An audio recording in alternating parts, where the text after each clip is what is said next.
Striking the right balance between privacy and security is a complex and highly relevant philosophical debate in the modern world, especially in the context of digital technology and surveillance. Even Mark Zuckerberg put some tape on his camera. Do they even care if you put tape on your cameras? What if I told you that those who wish to survey have the capability to do so without cameras or microphones? Out of the 8.1 billion human beings on the planet, can you guess how many have a smartphone? I'll give you just a second to pause the video and go down and put your guess in the comments before I tell you. It was definitely a lot higher than I expected. Are you ready? The number of people in the world with a smartphone is 6.92 billion people. So 86% of the world population has a smartphone. Imagine knowing where 86% of the entire population is at all times with just one method. It's basically not an option to live without a smartphone in this day and age. If you wanted to go off grid, not only would you have to live without a cell phone, but you'd also have to stay away from any and all Wi-Fi. They can now use Wi-Fi to track your movements through the walls. It's called Wi-Fi, or wireless vision. It's been figured out using AI how to analyze the reflections of the Wi-Fi signals to basically map out the area that the Wi-Fi reaches.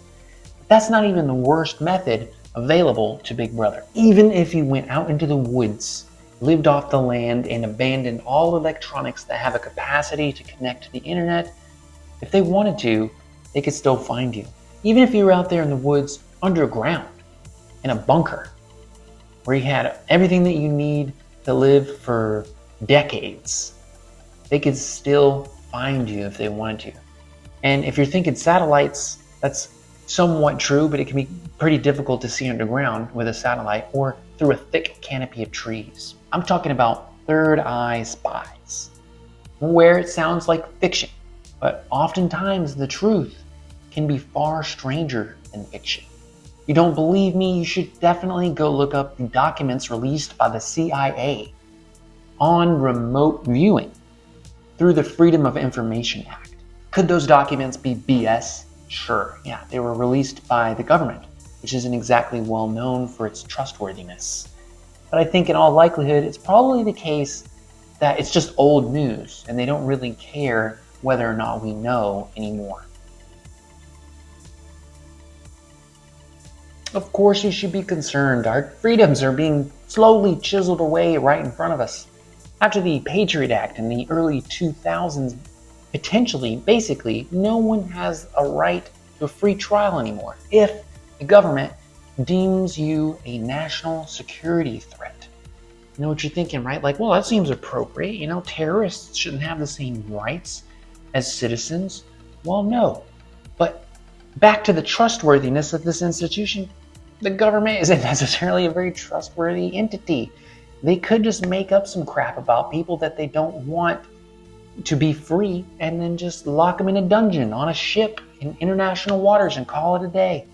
It's difficult to say whether or not all of this surveillance or technological capacity for surveillance is good. Rarely is anything ever so black and white.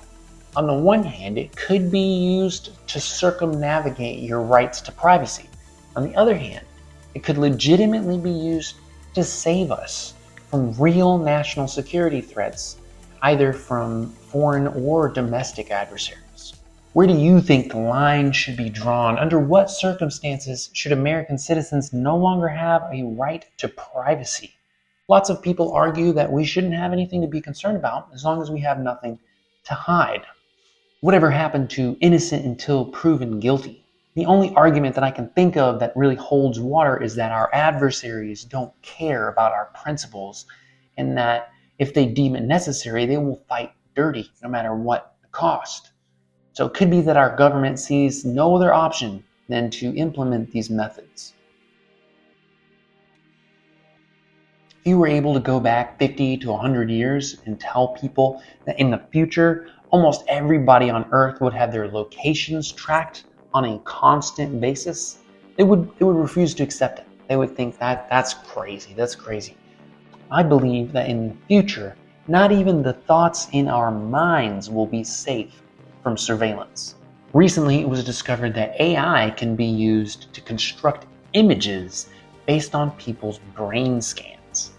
That, plus the potential mass adoption of Neuralink or other brain-machine interfaces, could spell the absolute end of any form of privacy.